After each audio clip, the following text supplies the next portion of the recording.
Ok, muy buenas tardes. Disculpen los inconvenientes electrónicos. Agradecido al cuerpo médico del Hospital de Huaraz por la invitación. Y bueno, sin perder más el tiempo, pues vamos empezando con la exposición. Bueno, pongamos como ejemplo, ¿no? Un día común en la emergencia, 6:30 de la mañana. Un turno en shock trauma, pues un poco movido. Hemos tenido más o menos 15 ingresos, 3 pacientes en paro, 5 intubaciones con ventilación mecánica. Eso es lo que habitualmente pasaba pues en la primera y segunda ola en la cúspide, ¿no? La colocación de 6 catéteres, 15 notas de ingreso y además pues nuestro paciente que también se contagió, pues terminamos pues una guarda destruida, ¿no? Dale un clic. Mm, Dale un clic. Entonces terminamos así de cansados, ¿no? Dale un clic más. Entonces, pues siempre, como en todo servicio de emergencia, pues tenemos eh, un ingreso súbitamente. Un paciente varón de más o menos 66 años que es traído por Usamo, con la esposa, pues que refiere que el paciente presenta Disney y estaba unos días mal y presenta pues desaturación. Nos comenta que como antecedentes, pues no tiene alergias, pero sí es hipertenso diabético con el tratamiento que lamentablemente no recuerda en ese momento. Llega un poco hipertenso, 14,9, sí, taquicárdico 105 y taquipneico, ¿no? Con 30 respiraciones por minuto y pues se está saturando 92% con máscara de reservorio de 15 litros. Glasgow, el paciente se mantiene experto, como han sido casi todos los casos de COVID en este periodo. Y pues en la evaluación exclusiva de tórax y pulmones, el paciente presenta disminución del murmullo vesicular con roncos difusos. Dale un clic. Entonces, nosotros médicos de emergencia pues nos empezamos a preguntar, ¿qué más podemos hacer para este paciente? ¿Y ahora qué voy a hacer? Dale un clic, por favor. Entonces, obviamente, el familiar pues se va a poner un poco histérico porque ve que su paciente pues está bastante mal. Desde la sospecha, habiendo visto que han fallecido un montón de personas, pues se pone siempre un poco más exaltado, ¿sí? La siguiente.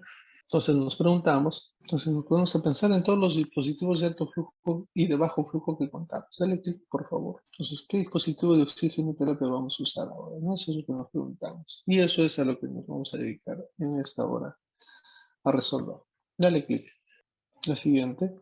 Entonces, en los pacientes con COVID, pues ha habido una cierta discrepancia entre la clínica habitual de los pacientes con neumonía o un paciente con COVID.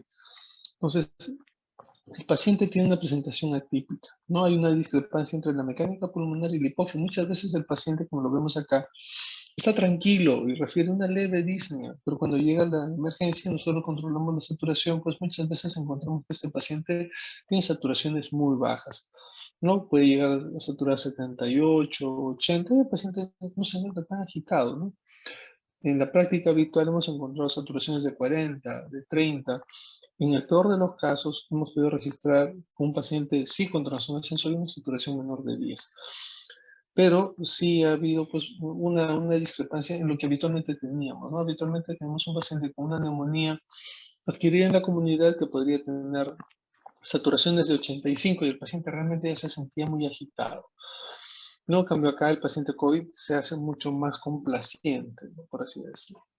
Entonces, tenemos que valorar las ventajas y desventajas de cada uno de estos dispositivos, de la cánula nasal simple, la máscara Venturi, la máscara de reservorio de no reinhalación, la cánula de alto flujo, la ventilación invasiva y la ventilación invasiva. Dale un clic, por favor.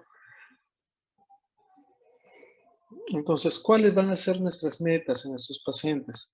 Las saturaciones a las cuales debemos tratar de llegar es de entre 91 y 96%. Y si es que el paciente realmente requiere la ventilación mecánica, no hay motivo por el cual nosotros tengamos que retrasarlo, salvo que no contemos con los materiales adecuados. No disponemos de ventilador, entonces obviamente esto se retrasa. Pero si estamos aplicando una cánula y de repente en menos de 6 horas el paciente ya pasó a máscara de reservorio, en unas 2 horas más pasó a cánula de alto flujo, lo más probable es que este paciente fracase. Entonces no vamos a estar demorándonos pues, en seguir filosofando mientras este paciente se sigue deteriorando rápidamente. La siguiente. Como recordamos, pues, el oxígeno se encuentra en una fracción a nivel del resto del ambiente. Como vemos acá, los porcentajes del oxígeno más o menos llega a ser el 21% de la concentración total del aire que respiramos, ¿no? Es un gas incoloro, inodoro, insípido y poco soluble en el agua. Y pues vemos también que el componente más abundante del medio ambiente pues es el nitrógeno, ¿no? El resto son el resto de gases raros pues, que componen más o menos el 1%. La siguiente. Entonces, por definición, la oxigenoterapia va a ser el procedimiento por el cual se administra oxígeno a una persona por la vía respiratoria mediante un equipo adecuado, con el fin de mejorar la hipoxia que presenta el paciente. ¿Cuáles son nuestros objetivos? Proporcionar al paciente la concentración de oxígeno necesaria para conseguir un intercambio de oxígeno adecuado. Las primeras medidas, mucho más rápidas, podría ser poner al paciente en prono. Siguiente, podríamos ya empezar a usar el resto de mecanismos que tenemos, pues, ¿no? Las cánulas nasales, la máscara Venturi, la máscara de reservorio, la máscara simple, y pues llegando hasta la ventilación mecánica. Sin embargo, como vemos acá en este cuadro, todo eso pues ha sido causado en una región pues de Wuhan, que más o menos en diciembre del 2019 presenta los primeros casos reportados en un mercado mayorista donde se comercia habitualmente mariscos, que esta ciudad de Wuhan está pues al sur de China. En el mismo diciembre del 2019 ya en el hospital de Xinhua, ya 4 pacientes son detectados con una neumonía típica fuera de lo habitual, ¿no? Lo cual es reportado al CDC. No es el americano, sino es el de China, ¿no? El Centro de Control de Enfermedades de China. Y para el día 31 de diciembre ya estos casos son reportados a la OMS, donde se reportan casi 30 casos de neumonía atípica, no encontrando un germen habitual. Bueno, entonces el 7 de enero se aísla ya el virus en China. Ya se logra obtener ya en las muestras de los cultivos en sangre, se aísla un nuevo virus. El día 11 ya se reporta el primer fallecido. Es uno de estos pues, comerciantes del mercado. Y ya para el día 12 de enero se logra tener el secuenciamiento completo del genoma del virus.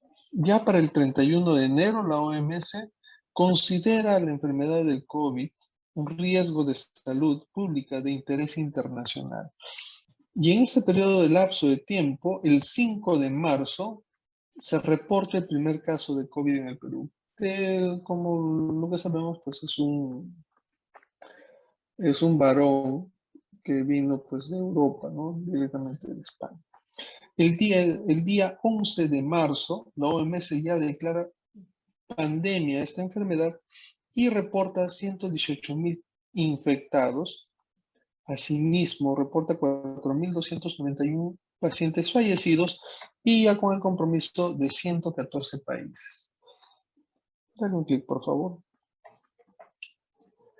Para el día 11 de marzo también, el Perú ya considera la enfermedad del COVID una emergencia sanitaria y para el 15 de marzo, ya hace más de un año, declara el estado de emergencia en todo el país. Dale un clic. Y pues para el 19 de marzo ya reporta el primer fallecido, que es un varón de 78 años, hipertenso, militar en retiro que fallece en el hospital de la FA. La siguiente.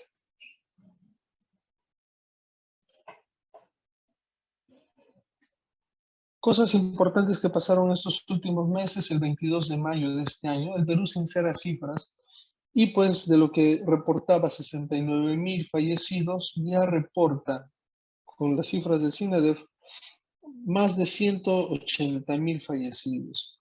Actualmente para el 6 de junio, hace unos días, hace 3 días exactamente, el Perú reporta más de 2 millones de infectados, más de 190.000 muertos y para el día 20 de junio se reportaron 142 muertos por COVID. Y a nivel mundial tenemos 179 millones de casos 255 países infectados y más o menos casi 4 millones de fallecidos, lo que más o menos debería ser un 2,17% de la población mundial, ¿no? E infectados más o menos el 10% de la población. La siguiente. Entonces, conozcamos un poco más a este virus. Entonces, como vemos acá, la enfermedad pues está denominada como una enfermedad por coronavirus o COVID-19, pero la infección, el virus causante, es el coronavirus de tipo 2, que causa el síndrome de distrés respiratorio agudo severo, o conocido como el SARS-CoV-2. Ese vendría a ser el virus. Su familia es de los Coronaviridae. El huésped habitual para este germen son los camélidos, los murciélagos, las civetas, que son un tipo de pájaros que comen pescados, ratas, ratones, perros y gatos. Su nucleocápside contiene el genoma viral con copias de la proteína N, la cual va a ser pues, la que va a ser el agente causante, no de la replicación viral cuando ya ingresa a las células. Tiene una estructura helicoidal y un ovillo rodeado por una envoltura de proteínas S, E y E, ¿no? Que le dan su forma muy peculiar. Su genoma, muy similar a lo que es el HIV, es un ARN simple de sentido positivo, ¿no? El otro es un retrovirus, pero mantiene también el ARN. Más o menos pesa 26 a 32 kilodaltons de longitud y codifica más o menos 27 proteínas, 16 no estructurales y 4 de estructura. Su tamaño es relativamente pequeño, de 118 a 136 nanómetros, con filamentos de 9 a 12 nanómetros de diámetro. Como lo vemos, pues como unas espículas, ¿no? En el costado vemos el gráfico, donde podemos diferenciar dónde están cada una de las proteínas que hemos mencionado. La siguiente.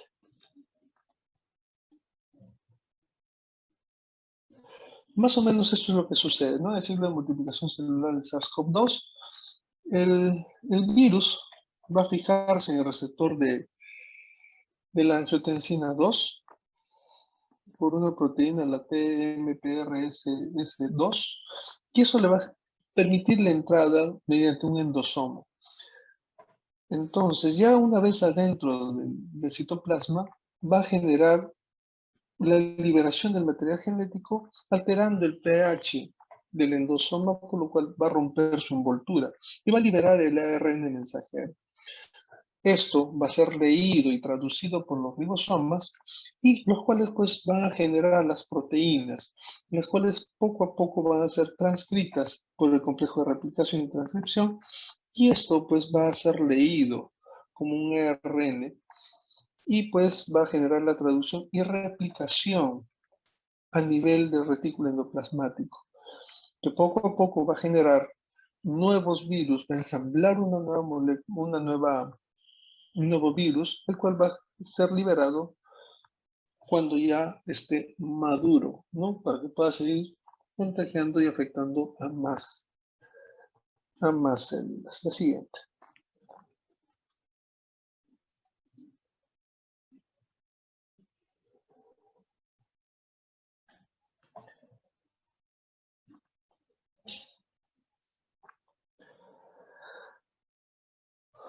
Ya. Lo que vemos a continuación, pues, es la fisiopatología. La fisiopatología de la infección del cuadro. Ahora, recordemos que tenemos múltiples factores inflamatorios que pueden agravar la severidad del paciente. Entre los más importantes tenemos la interleuquina 6, la interleuquina 10 y el interferón. Estos van a generar una reacción inflamatoria severa en el pulmón, los cuales pues van a generar una quimiotaxis. Esa quimiotaxis pues va a generar de que mayor número de células inflamatorias se acerquen a este punto. Y esto va a ser lo que es el causante de la tormenta de citoquinas, porque una vez que lleguen mayor cantidad de glóbulos blancos, va a generar pues una generación interminable de interleuquinas, lo cual va a generar pues una lesión inflamatoria muy severa a nivel del pulmón, liberando ya no solamente estas interleuquinas, sino muchas otras, como la interleuquina 1, la 2, la 8, factor de necrosis tumoral, factores estimulantes de colonias de granulocitos, entre otros agentes más que van a generar pues un gran daño a nivel pulmonar. El siguiente.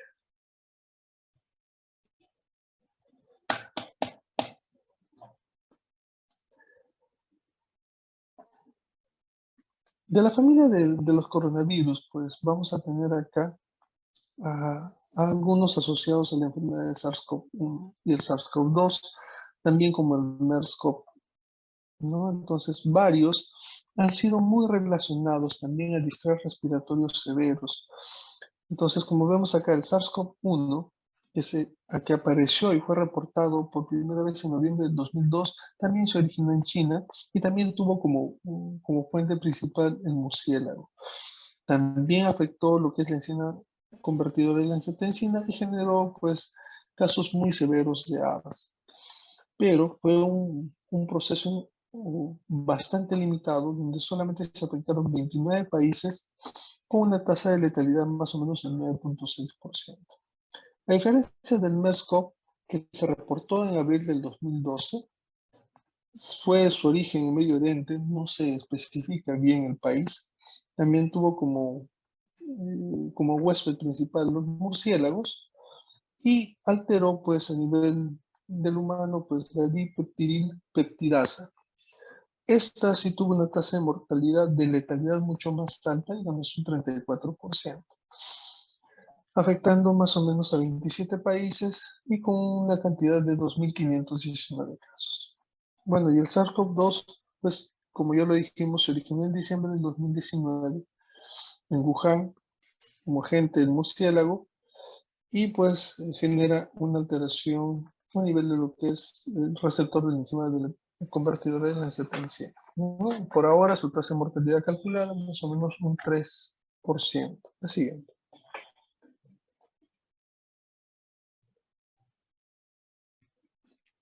Pues se han empezado a reportar varias mutaciones, ¿no? Las principales hasta hace unos meses, la tipo A, la tipo B y la tipo C, pero pues actualmente la que nos preocupa más es la tipo Delta, ¿no? También tenemos como una cepa, la cepa lambda, que afecta ya actualmente pues, a nuestra parte del continente, pero ya que está reportada hace unos meses. La siguiente, por favor.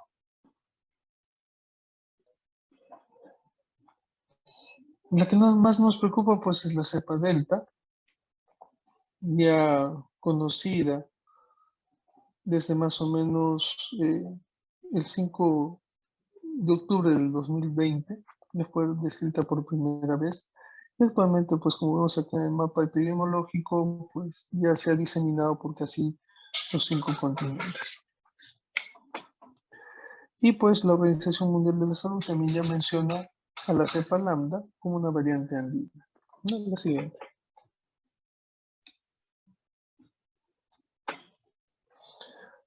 De los síntomas, pues debemos tener en cuenta que todo paciente con un resfriado va a poder ser sospechoso de la presencia del COVID, ¿no? Entonces, entre los síntomas habituales tenemos la fiebre, la tos y la fatiga. Más o menos en porcentaje, pues la fiebre en 87%, la tos en un 67% y la fatiga en 38%. En algunas series ya se ha podido describir la geusia y la anosmia hasta un 80% de los casos. Pueden presentarse también síntomas no tan habituales, pues como el dolor de cabeza, la congestión nasal, la disminución del olfato, dolor de garganta, tos con expectoración, falta de aliento, lo que es la disnea, escalofríos, náusea, incluido diarrea, ¿no? Que son mucho menos frecuentes. La siguiente.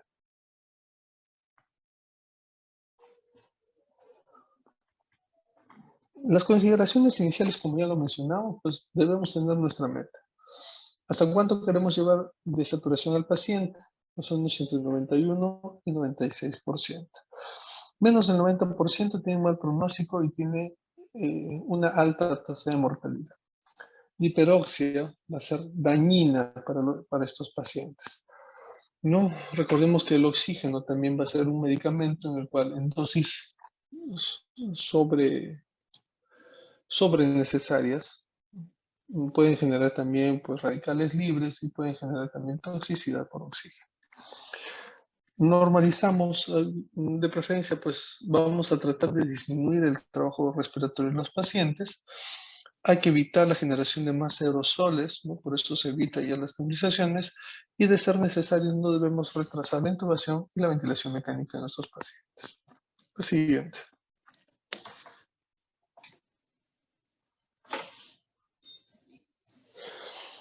La siguiente. Entonces, para poder evaluar a estos pacientes necesitamos pues una monitorización adecuada de estos, ¿no? Lamentablemente hemos tenido pues el colapso de muchas áreas de hospitalización, muchas áreas de emergencia han sido completamente colapsadas por la sobredemanda que hemos tenido. Y realmente pues el sistema de salud pues no estuvo preparado para una pandemia, ¿no? Por la sobredemanda de pacientes, por la disminución de recursos. Entonces, necesitamos la monitorización dentro de nuestras posibilidades, pero de preferencia podríamos tener la saturación con un oxímetro, ¿no? Eso nos va a ayudar a medir la perfusión, nuestra meta va a ser más del 90%. Vamos a estar monitorizando el PAFI mediante la toma de gasometrías, ¿no? Nuestra meta es más de 300. Vamos a mantenernos alerta si es que esta baja menos de 200. La presión arterial, recordemos que nos es útil mantener la presión arterial media mayor de 65, ¿no? Los signos de distrés respiratorio, tenemos que evaluar el patrón ventilatorio del paciente, el uso de músculos accesorios, la fatiga que nos pueda referir, el aleteo nasal, las retracciones subcostales del paciente, o el mismo hablar entrecortado de él.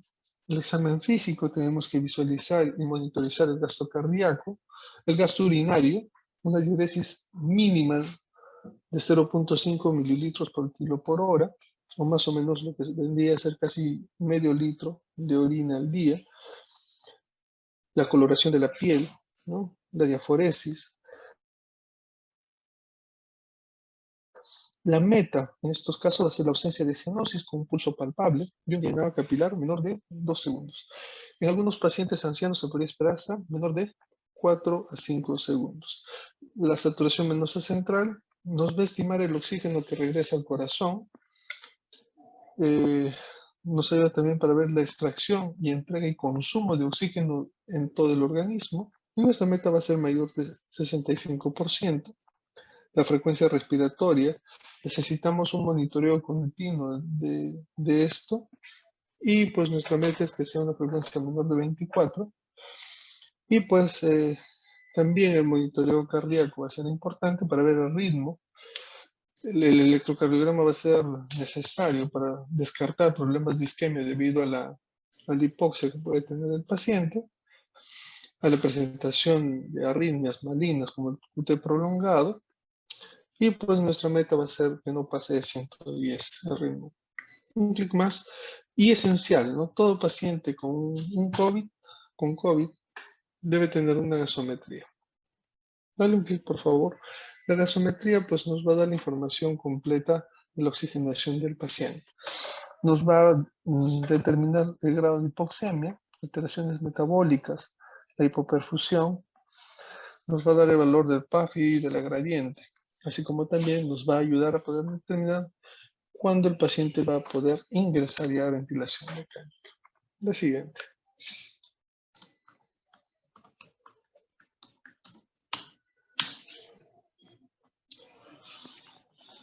Los métodos de oxígeno suplementario, pues tenemos los que son no invasivos y los invasivos. Dentro de los que son no invasivos tenemos la cánula nasal, el sistema de Venturi, la máscara de no reinhalación, las cánulas de alto flujo y la ventilación mecánica no invasiva.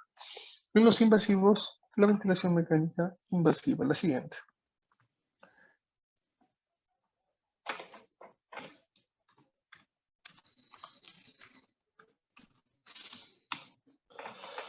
Una de las primeras medidas que debemos tomar con estos pacientes mientras se puede, mientras las posibilidades del paciente lo permitan, es poner al paciente en prono. Es colocarlo boca abajo de forma consciente. Vemos acá cómo va a disminuir, ¿no?, el distrés respiratorio en un paciente que estuvo 16 horas boca abajo. Obviamente va a ser mucho mejor cuando el paciente esté ventilado, pero pues hay mejoría significativa durante este procedimiento. Siempre hay que procurar hacer la pronación desde el inicio de la enfermedad. El paciente puede estar despierto o intubado, no habría ningún inconveniente, y pues se le podría dejar una ventilación espontánea sin sedación, ¿no? Tal vez un poco de analgesia, pues, para que el paciente disminuya la ansiedad que tiene. Se puede usar como con sistemas de oxigenación convencional, como son pues las cánulas simples, las máscaras de reservorio, o los sistemas de alto flujo, como son la cánula nasal de alto flujo. Es una medida adicional a la ventilación mecánica, puesto que ambos van a generar un sinergismo en beneficio del paciente, y pues podría ser variable según la tolerancia, ¿no? Pero refieren los estudios que mínimo debería ser en los pacientes despiertos 3 horas al día de ponerse en posición prono. La siguiente.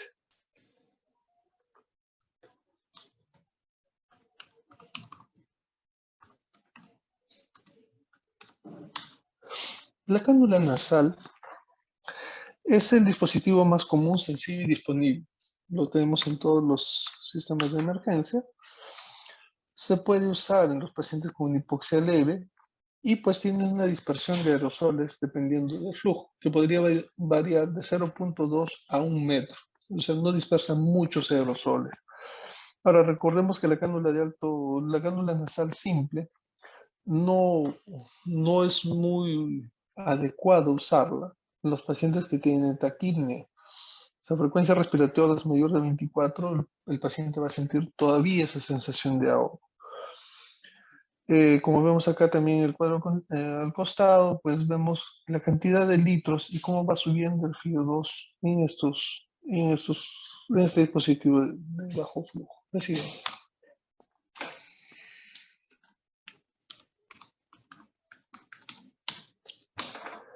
El sistema de Venturi pues administra FiO2 preciso y constante, a diferencia del resto de sistemas de bajo flujo.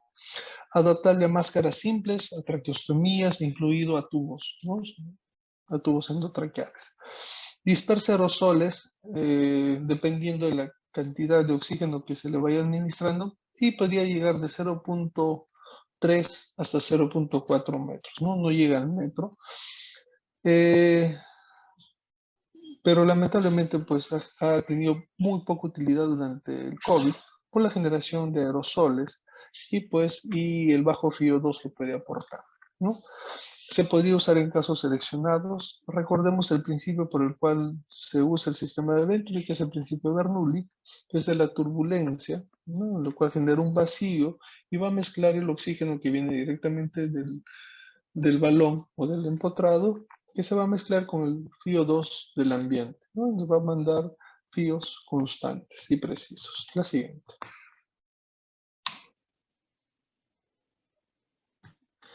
La máscara de no reinhalación, la máscara de reservorio, es útil para lograr la meta de una mejora en la saturación de oxígeno y normalmente la estamos usando pues cuando se ha fracasado con los métodos anteriores. Tiene menor dispersión de aerosoles, llegando a ser menos de 0.1 metros, lo que es bastante limitado, incluso hasta los 15 litros de soporte de oxígeno. Tiene una buena respuesta si pronamos al paciente, es bastante beneficioso cuando lo usamos pues con la pronación. La siguiente.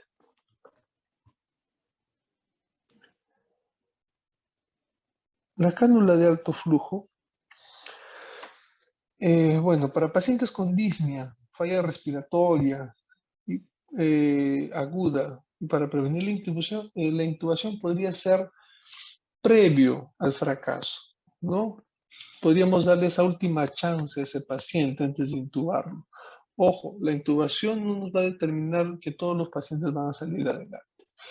Puede ser un paciente que ha evolucionado tórpidamente y en menos de 24 horas esté terminando en ventilación mecánica, lo cual le daría un peor pronóstico de vida. Podría ser un paciente que tiene una lesión pues, recuperable, una lesión de un 40%, con PAPIs mayores de 100, los cuales se podrían ver muy beneficiados de esto, ¿no? Pero sí es una insuficiencia respiratoria aguda. Son fáciles de aplicar, no son muy complejos porque solamente se valoran 3 parámetros. Habitualmente es bien tolerada, ¿no? Porque mantiene toda la visión, ¿no? El paciente no siente ese atrapamiento que sentía con el snorkel. Es cómoda y reduce el trabajo respiratorio, se adapta mucho mejor al paciente. Idealmente, cuando no contamos con ventilador mecánico, ojo, los costos son muy diferentes entre comprar un ventilador mecánico y comprar pues, una cánula de alto flujo, ¿no? Ventilador mecánico más o menos cuenta entre 5 a 6 veces más que una cánula de alto flujo, ¿no? Y podría ser una chance cuando ya han fracasado los métodos anteriores. El siguiente.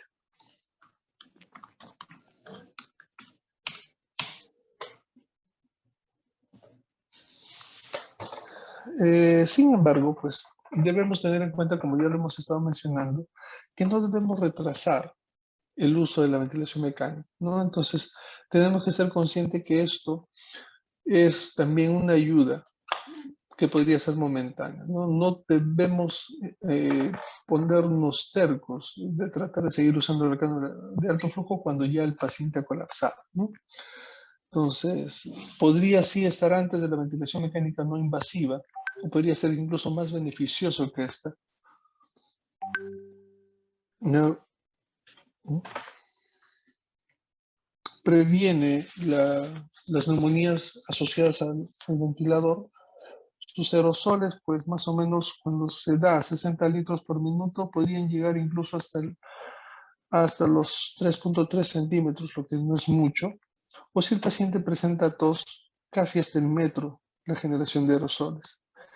Idealmente, pues deberían estar en ambientes con presión negativa para poder aspirar todos los aerosoles y evitar los ambientes muy cargados de estos. Y el paciente siempre debería mantener usando mascarilla, ¿no? Siempre, una vez conectado el paciente a la cánula de alto flujo, debería ser reevaluado gasométricamente a la hora. Vemos acá el índice de ROX. Este índice nos va a determinar el grado de utilidad y de buena evolución del paciente. Mediante una fórmula sencilla, la saturación por el frío dividido entre la frecuencia respiratoria, vamos a tener un resultado numérico que mientras más alto es más beneficioso para el paciente está evolucionando bien. Si tiene más de 3.85, el paciente puede estar evolucionando bien, puede todavía quedar con la cánula de alto flujo, pero si el paciente tiene un IRROS mayor de 4.87, tiene buena evolución. Pero si esta evolución nos da un resultado menor de 3.85, este paciente debe ir a ventilación mecánica, no se debe seguir la cánula de alto flujo porque vamos a perder el tiempo y a la larga el paciente es el perjudicado. La siguiente.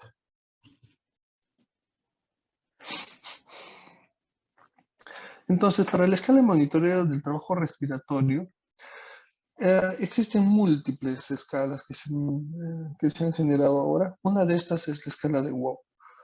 La escala de WOW nos monitoriza 4 parámetros. La frecuencia respiratoria, que dependiendo de la frecuencia le va a dar un puntaje.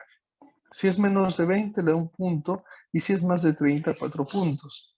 El aleteo nasal le va a dar un punto más. El uso del esternocleidomastoideo durante la respiración, un punto. Y los músculos abdominales, un punto también. Si la escala de WOB es menos de 4, se podría usar la cánula de alto flujo o la ventilación mecánica no invasiva. Pero si la escala de WOB es más de 4, este paciente debería pasar necesariamente a ventilación mecánica. La siguiente.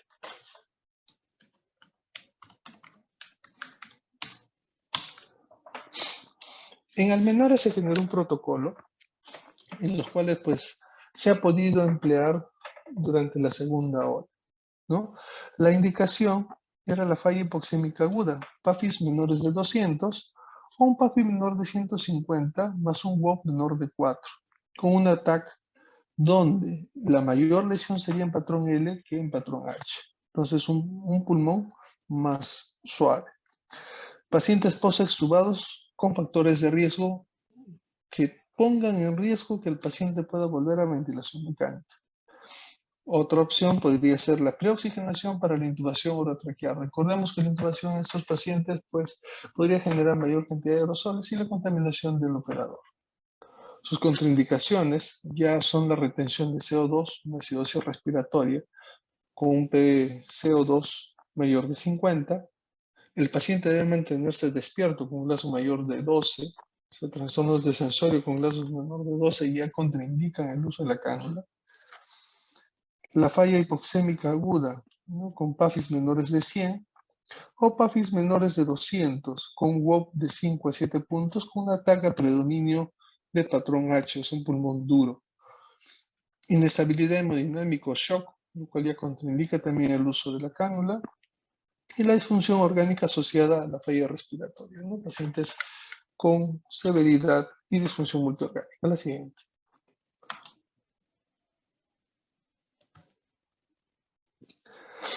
Como lo dijimos, pues monitorizamos 3 puntos, 3 parámetros para las cánulas de alto flujo. La temperatura, el flujo y el FiO2. La temperatura habitual debe estar entre 31 y 37 grados. El paciente tolera muy bien los 34 grados, que debería ser el promedio para todos. Mantiene una humedad relativa de casi el 100%. El flujo, existen dos formas de programarlo, de más a menos o de menos a más. El flujo varía entre 30 y 60 litros minuto, siendo 60 el valor más alto, los cuales la mayoría de cánulas pueden brindar. Se podría iniciar con 30, 35, 40, dependiendo de cómo vaya tolerando el paciente y cómo vaya mejorando su saturación. O podríamos empezar con 60 y poder ir bajando poco a poco, de 5 en 5, 60, 55, 50, hasta ver la mejoría clínica del paciente. Y el FiO2, pues, nos va a brindar un FiO desde 21 hasta 100%. Habitualmente podríamos iniciar con 60 y a raíz de este punto podríamos seguir monitorizando para arriba o para abajo, dependiendo de cómo evolucione el paciente. El uso promedio, más o menos, entre 2 a 6 días, ha reportado mejores resultados en Francia, cuando tuvo un promedio de 4 días, y de 2 a 7 días, con promedios de 5 días, reportaron grandes beneficios en los protocolos en China. La siguiente.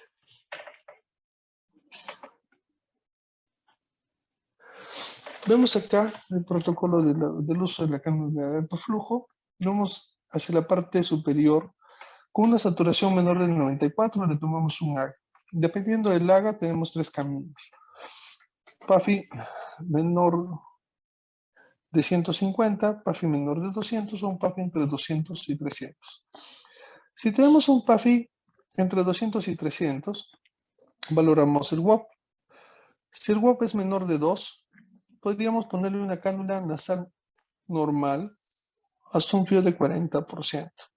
Y en 2 horas poder reevaluar para ver si el WOP se ha incrementado o ha habido alguna alteración en el PAFI. Si ha disminuido el PAFI y tiene un WOP mayor de 2, podríamos pasar a máscara de Venturi. Y lo reevaluamos en 6 horas. Si este paciente no empeora, podría mantenerse con la máscara de Venturi de forma continua o hasta la siguiente reevaluación.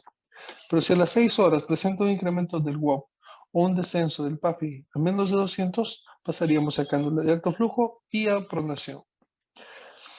Si el paciente tiene un PAFI menor de 200, el paciente debería pasar a cánula de alto flujo con pronación. Si el paciente tiene un PAFI menos de 150, tenemos 3 opciones. Si tiene un WOP mayor de 5, va a ventilación mecánica.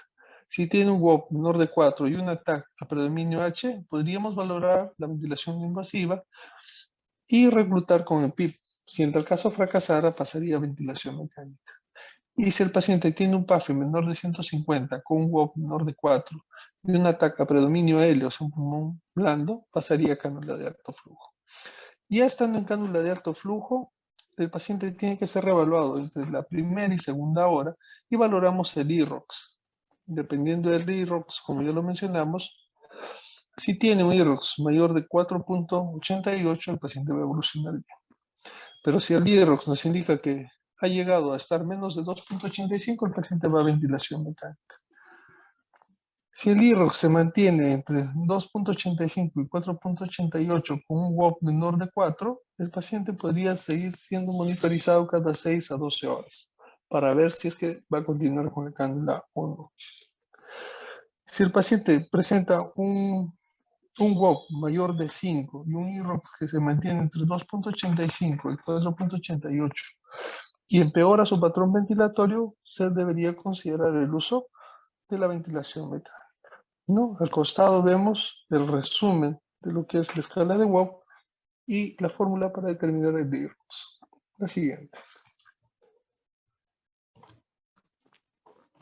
La ventilación mecánica no invasiva genera una dispersión difícil de cuantificar debido a que va a depender de la máscara o de la interfaz en la cual se esté usando, ¿no? Que podría variar entre 0.4 hasta 0.95 metros, lo cual tampoco es mucho, ¿no?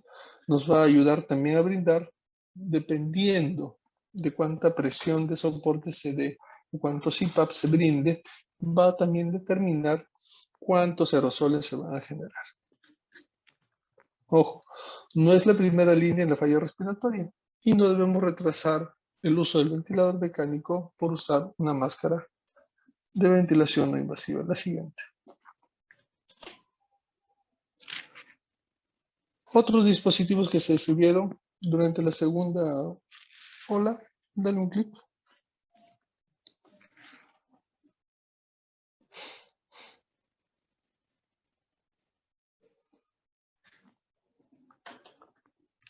Dale un clic.